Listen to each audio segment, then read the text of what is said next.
talking hardball, the bull and the better. Talking hardball, part of betting weekly. Handicappers, they're all in the know. Pick some winners and then we say Live, it's time for Betting Weekly Hardball. Along with Doug Kezirian, I'm Adam the Bull. It is 2 o'clock in the East. It's 11 o'clock in the West. But whatever time zone you're in, it's always a great time to talk about baseball. Doug, how are you today? It's been a while. What's going on? Yeah, it's winning time. It's winning time, It Adam. is. That's what it is, no matter what time zone it is. We had a good show yesterday. Chris Massero, professional bettor out of San Diego, went 3-1. Some props that he hit. Adames, he liked hits plus runs plus RBI. He goes yard. How about that? I've never been a big batters props. I have a pitcher's prop coming up on the show, and I like that. But the batters just is, I feel like it's a tough, but he was all over a few, and I was able to get there with 1-0. So nice to come out of the All-Star break for me because I was not on the show on Friday. So nice to bounce back in that regard and pick out a winner. And Albert went 2-0 Friday. So combined since Friday, the three of you guys, 6-1. So hopefully people did well. I lied. I went 1-1 on Friday. My apologies. Okay, I so 7-2. 7-2 yeah. Still. That's a pretty high win clip right there. Yeah, we'll take that. By the way, I saw a fan of mine showed me a win ticket they hit on a parlay. It was so random. They made a lot of money on this parlay. It was a Jose Ramirez homer, Kyle Manzardo double, I think, Angel Martinez a hit, and one other player on the Guardians. I'm drawing a blank now who it was to get 2 total bases. Especially with that Guardians offense, although they've been better lately. And they hit that. They bet like $4 and won about $400-something. So it's a nice win. Look, I can get sort of annoying / nerdy about betting, be like, well, the value's not there and things like that. And that's fine. I'm approaching it from a bottom line business and investing and things like that. Maybe futures market, putting together a portfolio. But I'm all for people, very small amounts, having some fun in a recreational way. $1, $2, $3 parlays, home run part. And if they want to just kind of have some fun during the day or whatever, fine. I encourage it. That's entertainment. Just make sure it's in that regard. I know we're going to talk. We've been talking on the show and stuff about, hey, I like these two plays and we're trying to win money. That's a different approach. But I'm all for that in the right sort of vein. Yes, certainly $4 is a good amount to do something crazy like that because you're not going to hit those very often when you get that many, props put together. But let's talk about a team that's hitting a lot, doing everything right. That's the Milwaukee Brewers, Doug. This team has now won 11 in a row. They've moved into first place in the NL Central. They now have the best record in all of baseball. And that 11 in a row includes 2 sweeps of the Dodgers. They're 60-40 overall. They're still not favored to win their division. They're a game up on the Cubs. But they got their hotshot young pitcher going tonight. A lot to like. Good pitching matchup, actually, in this game, Mizorowski against Gilbert. But a lot to like about the Brewers right now, Doug.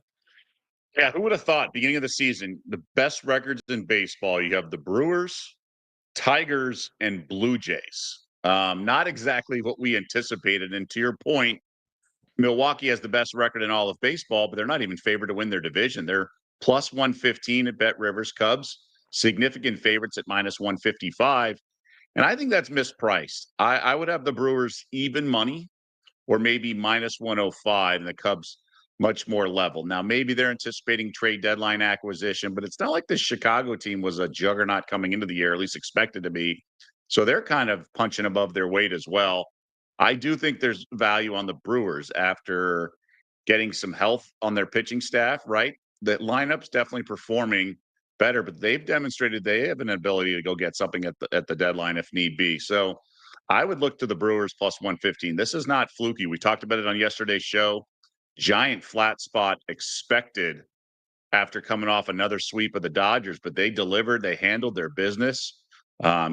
Pitchers duel until they got a big crooked number late in the middle innings. So I think the Brewers are here to stay. I think plus 115 is a worthwhile wager. I agree with you, and that's coming from a Cubs fan. The Brewers are always competitive. While a lot of other people were writing off the Brewers this year, I was not amongst those people. The Cubs are really good too. I mean, the Brewers haven't passed them because they're playing bad baseball. It's just the Brewers are playing ridiculous baseball. I think both teams are going to make the playoffs. But yeah, I think it's even who's going to win the division right now. I think it's a 50-50 shot for both teams. So if I'm right about that, and I guess it depends on how you feel about it, then the Brewers are obviously a good bet. But I think these teams will beat up on the Cardinals and the Pirates and the Reds the rest of the way. But yeah, I think the Brewers have just as good a chance. Their rotation is way better than the Cubs. The Cubs rotation is decent, and they're more likely to get an impact starter than the Brewers at the trade deadline. And the Cubs do have a better lineup, but the Brewers have a knack for playing well in the regular season. They've struggled in the postseason, but they've been a consistently good regular season team. No reason to believe they won't be going forward the rest of this season. We got the dog barking here. Yeah, how about this? Yeah. Cardinals 19 plus 1900. Yeah. They're 8.5 games back. Padres plus 1800 to win their division. So the Cardinals, basically the same price, would have to surpass two teams ahead of them. Meanwhile, the Dodgers only have a 3.5 game lead over San Diego, and the Bet Rivers odds makers have the markets priced the same. Yeah, I mean, the Dodgers from the beginning of the season have been treated as if they're the greatest team in the history of baseball. They're obviously a very good team, but I didn't think they were quite as good as everybody else thought. And I think the Padres are too big a dog. In the end, I think the Dodgers will win the division. But I am surprised because the Cardinals have no shot. They're not a good team. Well, two teams, and by the way, they're also tied with the Reds too. So we can't. Right.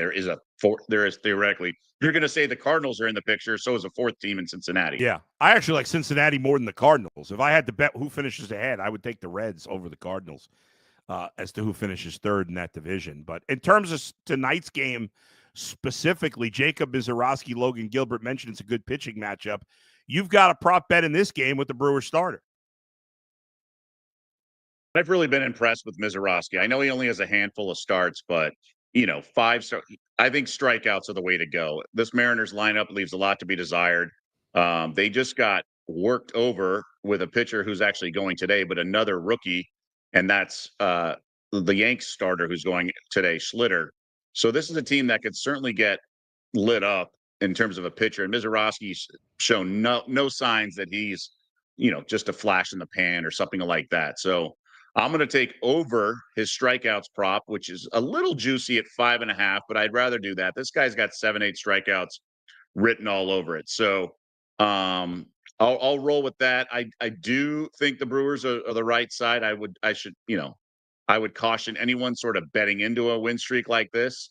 And I know it's tempting, but we talked about it on yesterday's show, and Chris had a good point. He's like, the market's telling you that it's going to be a flat spot for the M's, and it was for about half the game, and they delivered. So, I mean, the price plus money is certainly tempting, but Logan Gilbert's going for Seattle.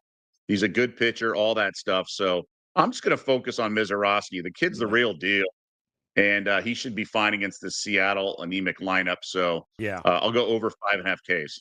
Look at that over under for the game, 6.5. I mean, that's crazy. Back in high school, there'd be like a playoff game with Greg Maddux pitching for the Braves. Yeah. And I don't know who, maybe the Pirates back then or someone like that, a Giant, whoever it was. And those over-unders were like 5.5. And Maddux, they go under. It'd be like 3-1, right? Yeah.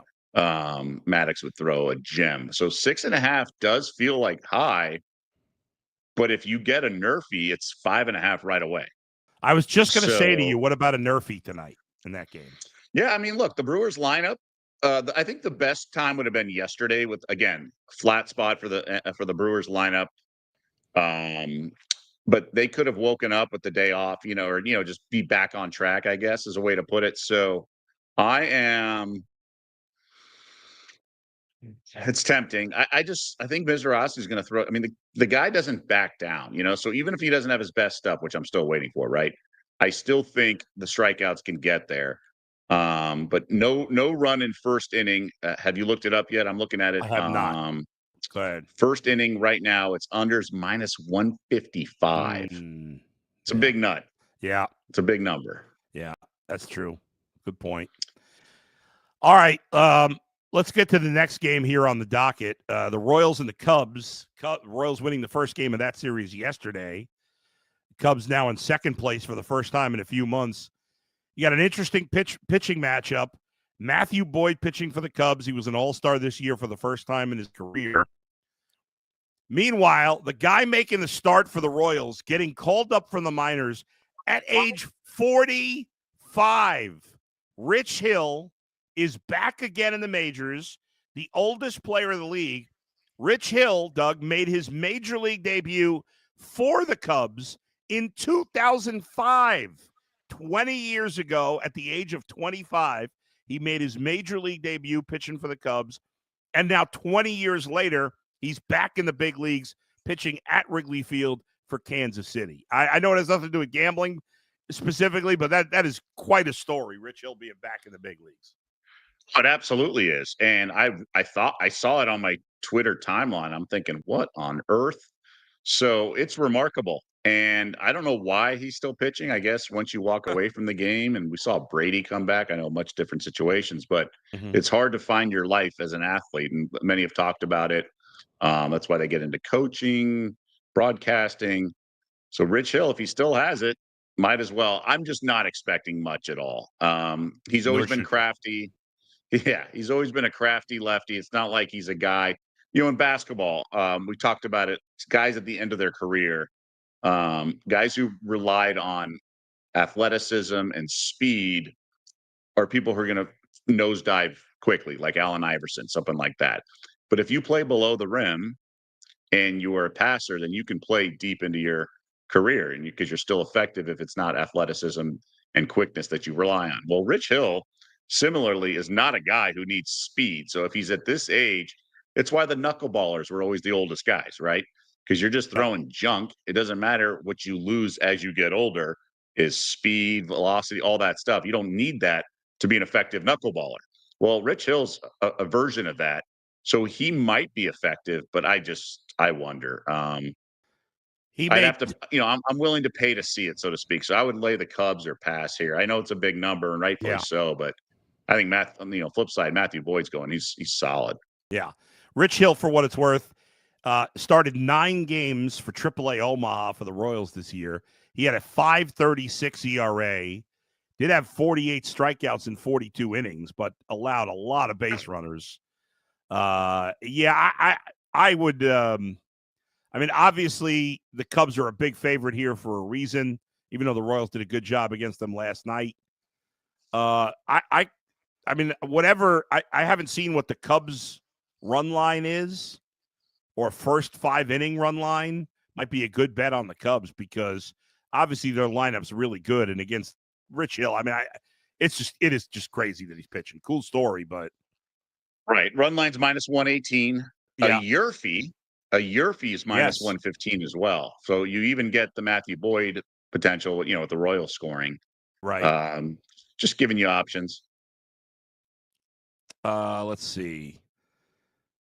Total runs first 5 innings over 4.5 at minus 124.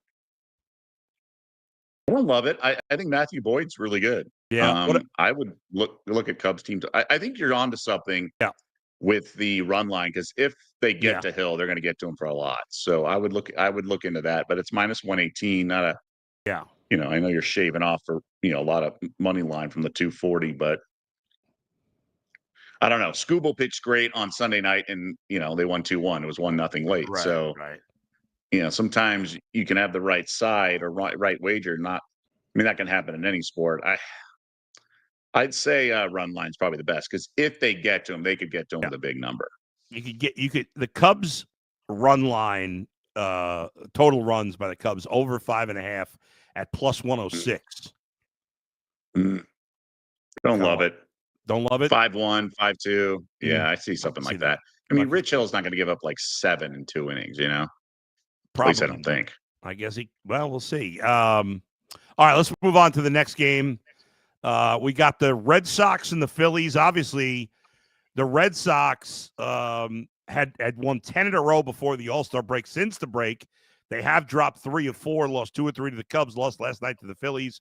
Richard Fitz against Christopher Sanchez here. What are you thinking of this game, Doug? Anything for you in this one? I mean, I wonder if there's a hangover effect with Boston losing on a catcher's interference with the bases crazy. loaded and a take pitch, if you will. This was a check swing. And Red Sox, when you mentioned it, they were rolling. All-Star break, the last thing you want is a layoff like they got. Nearly got swept by the Cubs, won on Sunday, and then back to their losing ways yesterday. Now, they were facing Zach Wheeler, so there's something to be said about that. Like, maybe it's not all gloom and doom for Boston, but pretty big price at minus 225 for Sanchez. And not that Fitz is, Roger Clemens 2.0, but feels like a big number. I think this Red Sox lineup, at times I've tried to fade it and been unsuccessful. Yesterday, talked about the team total under 2.5. Would have won, did not wager on it. But I'm always, this Red Sox team, they're streaky. And I feel like this price. I mean, what was it yesterday with Wheeler? Similar. So, I mean, that's a much different situation without Wheeler in this case and Sanchez. So, But Sanchez, yeah, I mean, Sanchez has been as good as any pitcher in baseball.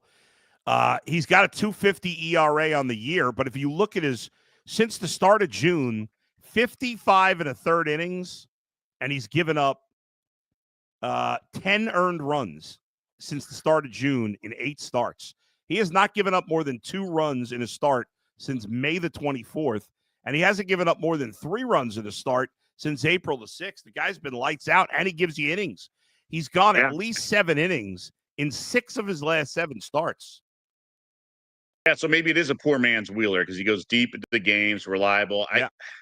It's just a big number for me to lay. Yeah.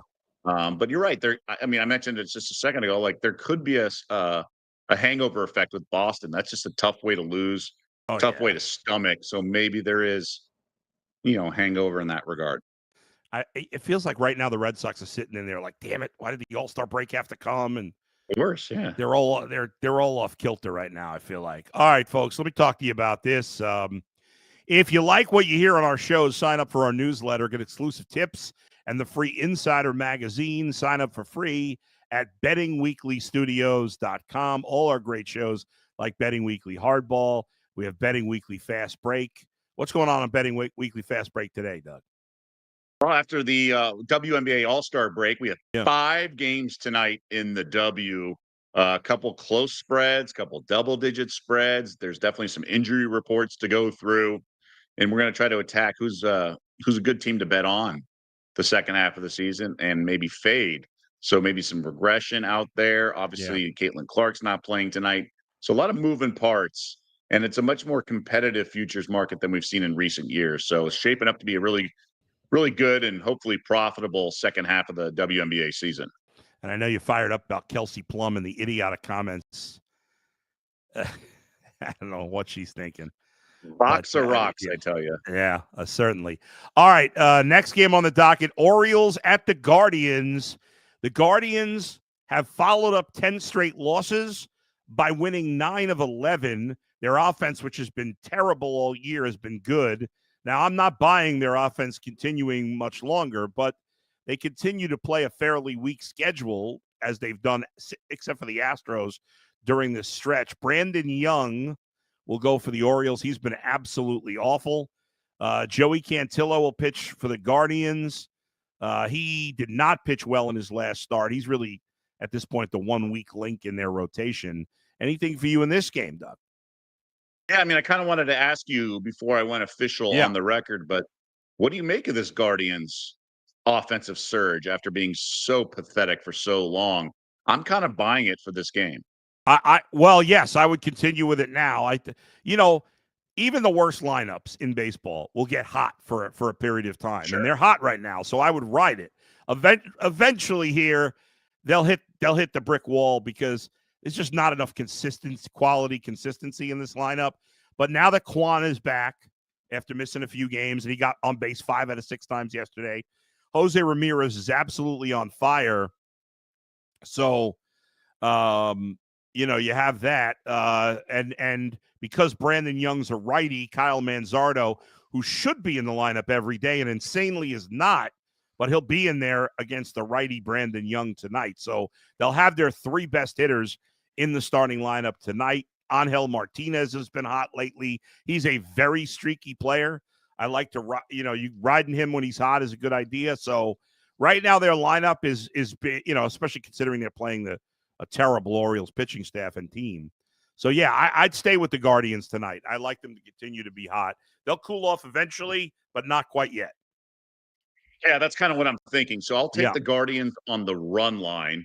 For the game, it's plus 133. I was thinking about a first 5 run line, but as tempting as that is, I think I'll just do for the game. So Guardians 3-way run line, which is -0.5, right? Okay. It's minus 115, but minus 1.5 plus 133. So I'll do that. I think the Orioles are in trouble. I think their pitcher stinks, and there's a lot to fade here. I don't think Brandon Young's going to get anything done against Cleveland. Like you said, even the worst lineups can get hot, and I think that's what we're seeing with the Guardians right now. So let's roll with that. Yeah, and it's the Guardians lineup's a young lineup, and guys, when they get hot, they gain a little confidence, and they're feeling themselves since the break. And really, that Astro series was a big turnaround right before the break. They had lost 10 in a row, and they scored 21 runs in 3 games against a really good Astros team. And since then, they've just taken advantage of the White Sox, the A's, and the Orioles, 3 really bad teams, and they've continued to hit well. I mean, they've scored at least 4 runs in all but 1 game in their last 11, which for them that's a lot. And they have a pretty good record when they score 4 or more. They, like most teams, they win. But their pitching staff is really good. It's kind of lost because their offense until this last 11 games has been so bad. But when they're hitting like this, they're a tough team because their rotation for the most part's been good and their bullpen's really good. So yeah, I'm with you on the Guardians tonight. When that you raised that point, is this is a team we were isolating their team totals under.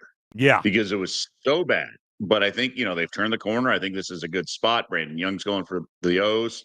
Yeah. I think I'm just fine expecting a convincing win by Cleveland.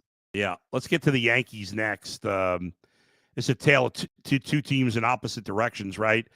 The Yankees, the Blue Jays. You mentioned the Blue Jays earlier in the show having one of the best records in all of baseball.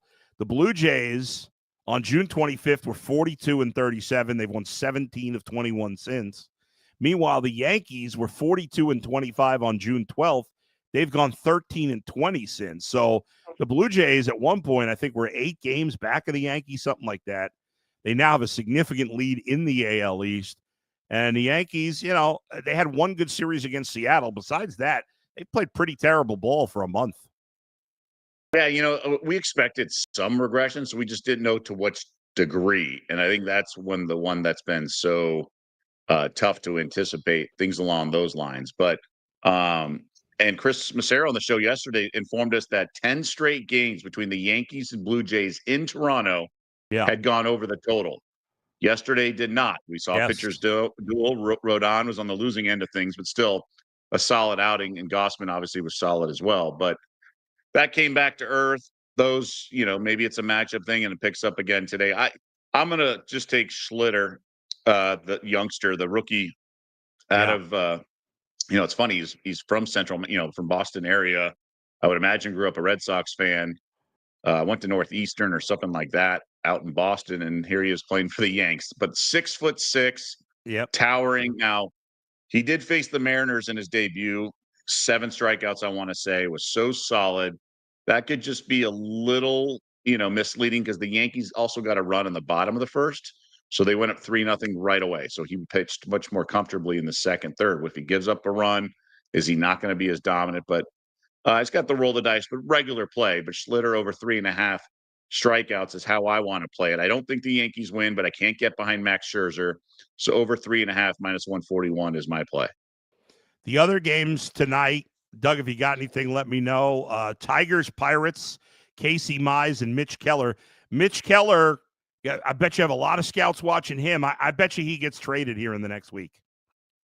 I was you just don't know, how teams are going to respond or how guys are going to respond with the trade rumors, right? Like you don't know if they're going to oh, he's going to step it up because he's trying to be traded. Well, how do you know? Because if he was so fixated on stepping it up, he would have done that already. So it's not just an on-off switch. I know sharp money came in on Keller. I like Casey Mize typically, so that gets me off the game. I'm not going to bet Pittsburgh, but I know Pittsburgh backers move the market a little bit. Padres Marlins at 6:40 Eastern. Steven Kolek and pitches for the Padres, and another guy who could be on the move in the next week, Edward Cabrera, the Marlins. It's funny. Chris was yesterday on the show said, "Oh, that says all the makings of it under like a 1-0 or 2-1 game," is what he said. Yeah. Well, sure enough, we got a 2-1 game yesterday between these two teams. I don't see anything changing today. I'm not betting the under, but I do lean to the Marlins a little bit, not betting it as well. But under 8 feels like the right play, all things considered. Reds Nats 6:45 Eastern. Chase Burns, the top prospect, has be making his fifth start on the season, and he has pitched. He had the one terrible start against the Red Sox, but he's been pretty solid in his other 3 starts. Meanwhile, Brad Lord, who's been pitching out of the Nationals pen, will get the start. It's not an opener situation. They're stretching him out to try to make him a starter. Yeah, I don't know what to think of this. I love Burns. I was on his strikeouts prop in his debut. And what do you start out with, 6 right away? Yep. For me, it's Reds or pass. They're a good road team, all things considered. So I would bet the Reds, if anything. Like you said, it's not an opener situation with the Nats. I'm a little apprehensive nonetheless, but that's how I would play this. Burns, if you take out that Boston start where he actually, he gave up 7 runs and only got 1 out. His other 3 starts against the Yankees, Phillies, and Rockies. So 2 of those 3 teams are, pretty good teams, although the Yankees aren't playing great. In those 3 starts, he's gone 15 2/3 innings and has 25 strikeouts, only 12 base runners allowed, only 6 runs allowed. So he's been really good in those other 3 starts. Something to keep an eye on for tonight. All right. Continue to go through the rest of the games. White Sox and Rays in Tampa. Davis Martin and Drew Rasmussen. Anything in this game? No team in baseball since the All-Star break, I believe it is, has a better record than the Chicago White Sox. Look at that. They've been on fire.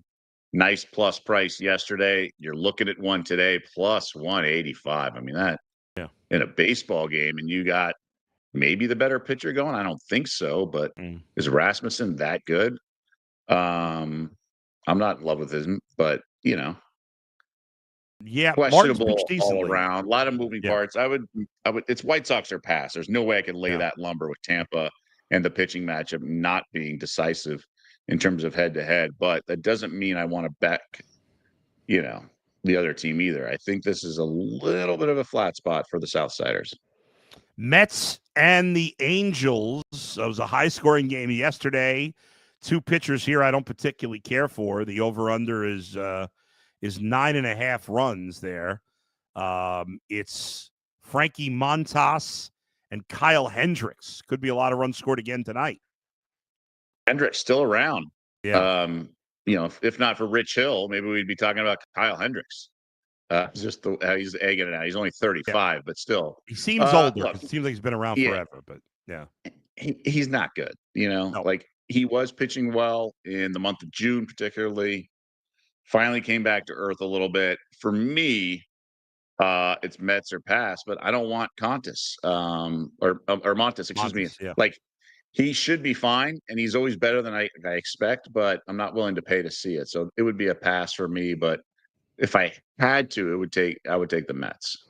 All right. The next game is the Giants Braves at 7:15. Landon Roop and Davis Daniel. My rule of thumb with gambling is never bet on a guy who has a first name for a last name and a last name for a first name. Never do that. It's like a poker table, right? Like the nicknames and everything. You don't want to be in a pot with a guy named like Aces or something. No, definitely something along those lines. Yeah, I don't know, man. I mean, this Giants team's been spiraling, all things considered. And Roop is a guy who struggles with the control. He has a beautiful curveball when he can get it over the plate and find the strike zone. The problem is most guys are swinging in the dirt. And so if they hold off, you're going to get walks, and then obviously with guys on base, you can be more effective. But the Braves 11 games under 500. I wonder if their power rating is just too high where we are in the schedule. I'd be very careful just unloading on Atlanta.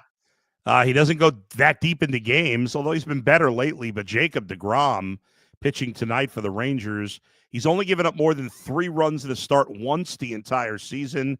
In fact, he's only given up more than 2 runs in a start 3 times the entire season. He's kind of forgotten. I don't think he's going to be a Hall of Famer because he had too many injuries, but my gosh, Jacob deGrom, when he's pitching, is just as good as anybody. He's incredible. I would agree with that. That's a fair statement. Like you said, when he's on and when he's healthy, nobody's better. No, and he'll face the A's tonight. Rockies and Cardinals. Eric Fetty and Bradley Blaylock and his 10 ERA. Not that he's pitched that many innings, but the Rockies are 52 games under 500. Doug, what they've played 100 games. Yeah, order was restored yesterday. They finally snapped their wins and all that. I would take Fetty on the run line, if anything, but man, this is a tough matchup. I'd be looking at under 12 as well. This Blaylock guy came up, got touched up, but he has settled down. So for me, I'm very close to pulling the trigger at under 12, but I did. Well, the Rockies obviously, had a hot streak a couple of weeks ago where they played well for a week, and they had played well before losing last night. Do you think? Remember last year, of course, the White Sox set the record for the worst record in baseball. We were talking about this a lot early in the year. White Sox won 41 games last year. What's your prediction right now? The Rockies, with 62 games left, have 24 wins. Can they win 17 of their final 62 or more to at least tie or better the White Sox? I mean, you're looking at 100-something wins for their opponents versus them. I would say the Rockies do finish with the worst record ever. I agree with you. I think they're going to win 10, 12 more games max. I'll say they go 50-12 or 12-50 the rest of the season and finish with 36 wins. Oh my God. I mean, the division for Colorado's doing them no favors either. Yeah. So there's something to be said about that, having to play in the Dodgers, Padres, Giants division, but they stink no matter which way you slice it. I just they got the win yesterday. Skeens got some runs early, 3-0 when he left. So good on him, and good on Pittsburgh by finally getting some run support for their hoss of a starter. Yeah. Question is, can they continue to do it, or the deli meats or whatever's in there? You don't want to take it out of the freezer just yet. By the way, the right. Think about this for a second. This puts in perspective how bad they are. The Rockies are more games out of 4th place in the Central. So the Diamondbacks are in 4th place. They are further behind the Diamondbacks than any team is in baseball out of 1st. So the White Sox, as bad as they are closer to 1st place than the Rockies are to 4th in the NL Central. Makes sense. NL West, which is just crazy. All right, a couple more games before we wrap this up. We've got the Astros and the Diamondbacks. Framber Valdez, after a rough start, has righted the ship and pitched much better overall lately. And Eduardo Rodriguez for Arizona. Anything in this game? Well, anytime Valdez is involved, it should be a compelling watch, right? He's been such an ace for Houston, for lack of a better word. But the D-backs are frisky. We know this. It just kind of got to play it by ear in a lot of ways. But there's no play for me right now. And finally, you've got the Dodgers, who have obviously, got swept by the Brewers right after the All-Star break. And Yoshinobu Yamamoto will be on the hill for the Dodgers. He had struggled a little bit after the great start from mid-May to mid-June, but he's found himself again. And in his last 5 starts, he's only given up 7 total runs. So he seems to be back on track. What's your thoughts on the Dodgers and the Twins tonight in L.A.? I know some sharp money came in on the under. And I think that's more isolating the Twins offense because they're just not that good. Ohtani hits a homer every leadoff, of every first half inning. Yeah. I don't know. I went back and forth on this. I'm tempted to do Dodgers run line. I think they just absolutely maul the Twins, and it's only minus 114 or 109, I should say. Yeah, it's hard to bet against the Dodgers.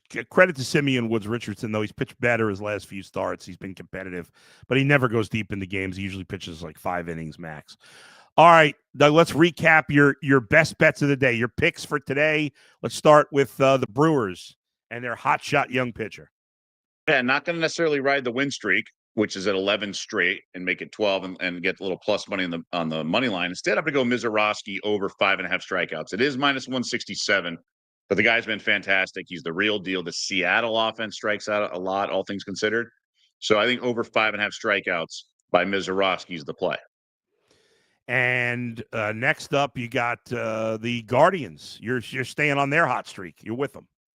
Yeah, I'm going to roll with the run line here. I think their offense, as discussed, will keep it going, and I have enough faith in Cantillo to hold this Orioles lineup down. But the true rationale is just Brandon Young, the pitcher for Baltimore. Fading him hard is enormous. So I'm definitely all for that. And finally, you're going with a young Yankee pitcher against the Red Hot Jays, at least for strikeout wise. Yeah, we talked about it. Over 11. Where is it? I'm scrolling around. 3.5 strikeouts. So Schlitter, is 6'6" guy outside of the Boston area, made his major league debut before the All-Star break, had a bunch of strikeouts. I like his form. Recent form is something we talk about in golf a lot. I like his recent form. He should be able to handle some business. So there you go. Those are the picks. Hopefully we'll all stay hot. Doug's been hot. Everybody picking games for us has been hot of late, and hopefully that trend will continue. Those are your 3 picks for today. Betting Weekly fast break coming your way in about 20 minutes. Who's on tomorrow on Betting Weekly Hardball, Doug? It's a great question. I think it's you and I. I think I am. Yeah, I put you on the spot there. Sorry. Okay. I'm calling. I'll be there in a hummingbird's heartbeat, as Adam Carolla would say. Yeah, it's Albert and I. So we're coming up next basketball show and tomorrow's baseball show. Sounds good. We'll talk to you then. Those guys will be on. I'll be back on Betting Weekly Hardball Thursday and Friday. Until then, thanks to Chris and Alex. We'll talk to you next time on Betting Weekly Hardball, part of the Bet Rivers family.